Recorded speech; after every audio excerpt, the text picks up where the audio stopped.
Welcome back, everyone. So a while ago, I put up a garbage gameplay on Mushihimesama Futari, the Maniac mode, and that was right after I first got the PCB. And lately I've been spending a little bit more time with it in original mode, trying to get my score up a little bit, and, maybe try for a 1cc. So I record my runs, maybe every 3 to 4 days just to see what happens, and of course, I'm a lot worse at the game as soon as I press record, but anyway, a few minutes ago I did another run and came out pretty well, so at least for the time being. So I wanted to talk to you guys a little bit about the game, about the scoring system, and hopefully convince you to check this out on your own. First off, I always go with Palm. You can either choose Rico or Palm in the beginning, and the basic difference is that Rico has a wider shot, while Palm has a more concentrated shot, and Rico's slower while Palm's a little bit faster.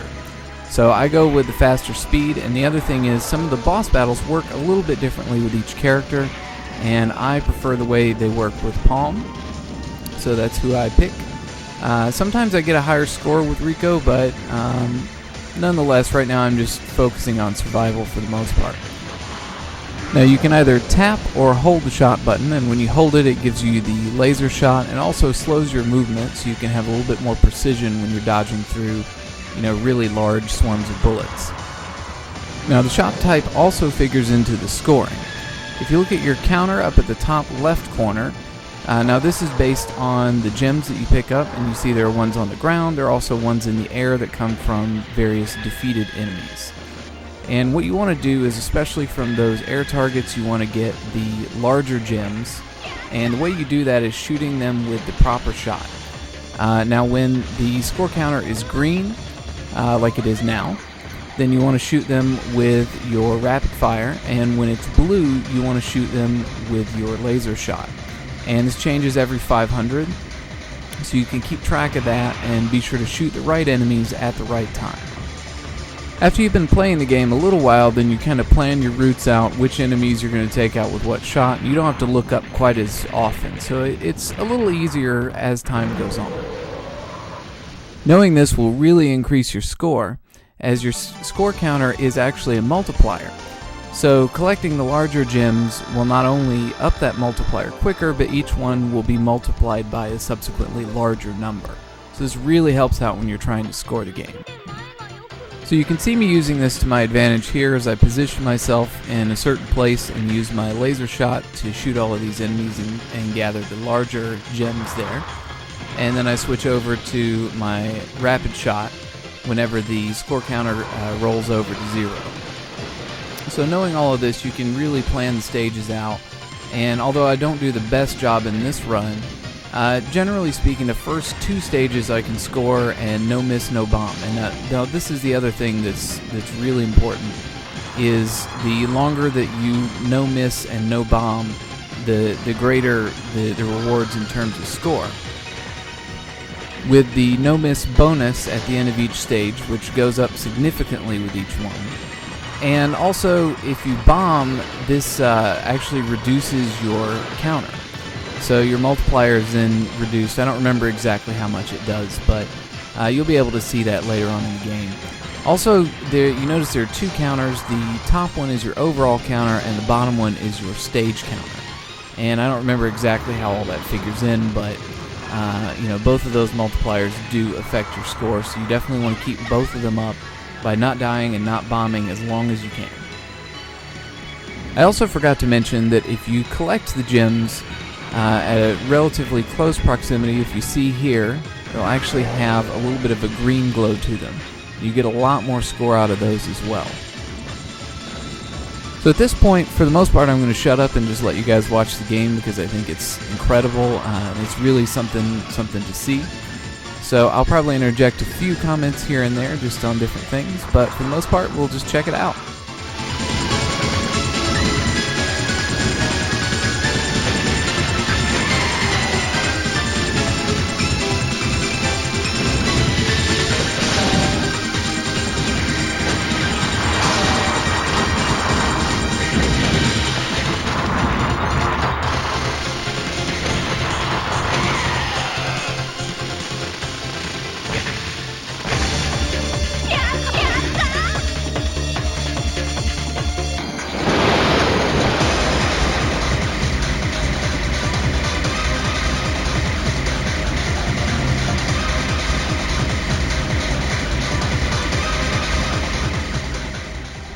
So I wanted to point out that this is one of those spots where you really want to keep an eye on the counter. You can see I changed shot right at the last second to collect all those large gems instead of the small ones. And this attack coming up pretty soon is usually kind of a deciding factor in how my run goes, this one right here. I try to no bomb this one, but every once in a while I get kind of trapped. So you do have to be careful, but it is better to bomb than to die.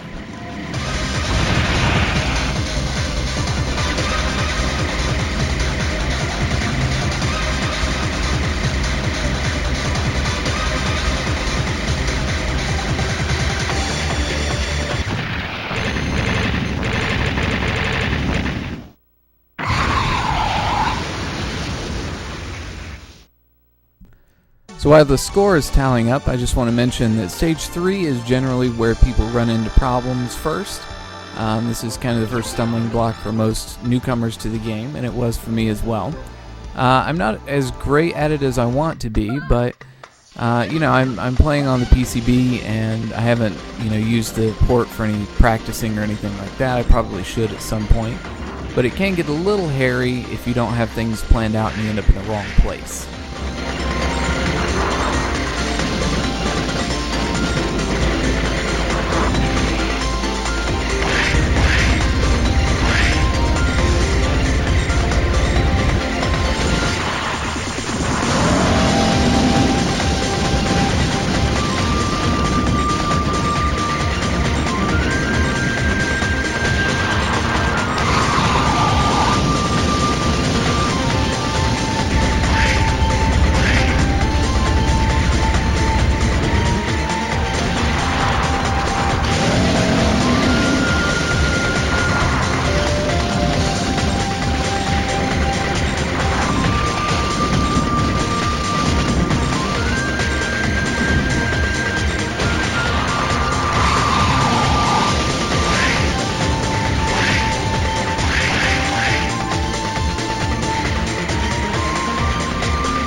So here's an example of me having to use a bomb because of poor placement.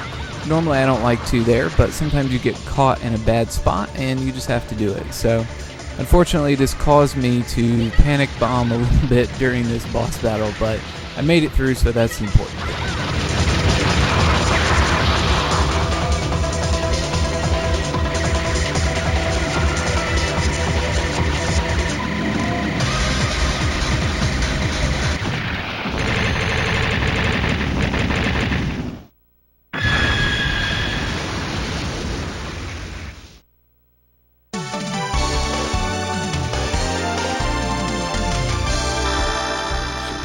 Stage 4 is where most of my planning goes out the window, and this is actually also the stage where the planning comes into play, I think, a lot more in your positioning and that sort of thing. But do notice at the end of this here, the no-miss bonus has gone up significantly, and this does make a big impact on the score.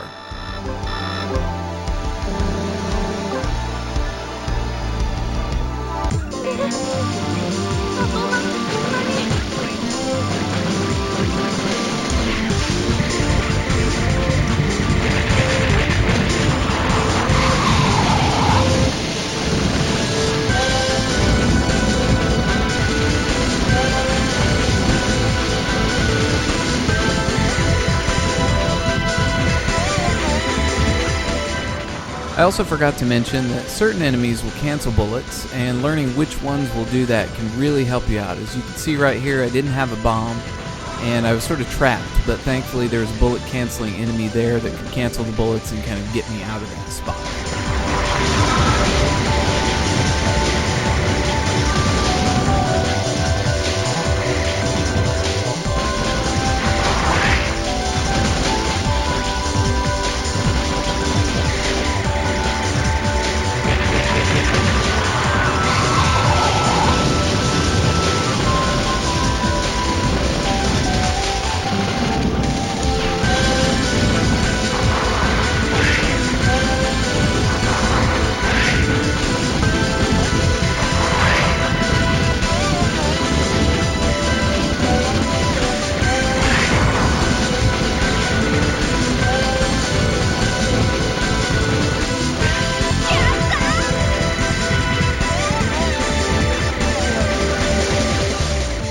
Here we have our first death, and I usually don't die on that attack, but I think making it to the stage 4 mid-boss with no deaths is a pretty good start, at least for me.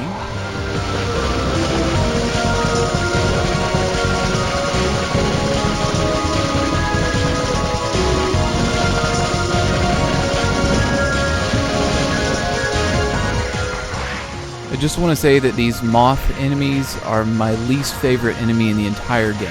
They drive me crazy on this stage.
Coming up here is a stupid death and a good illustration of why you should never try to dodge really tough patterns when you have bombs in stock. Use them.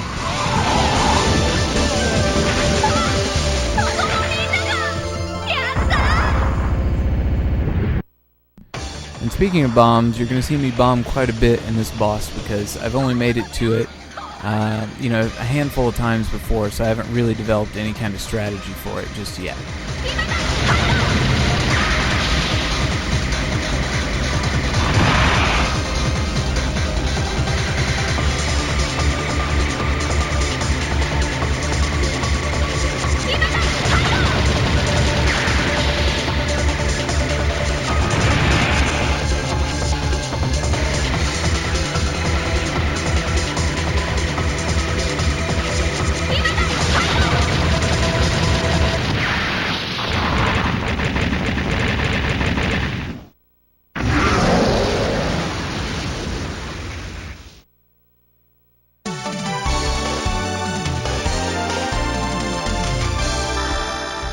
So now we're about to enter the final stage of the game, and I don't make it very far, mainly because I forgot that I had a bomb in stock. So enjoy.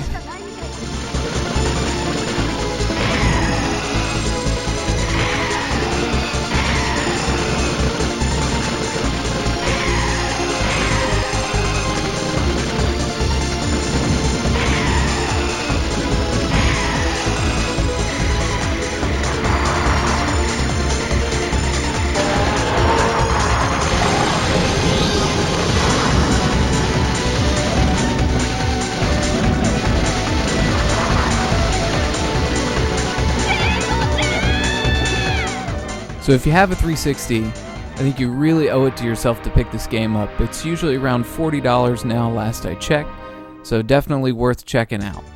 Anyway, I hope you guys enjoyed the video. Thanks for watching.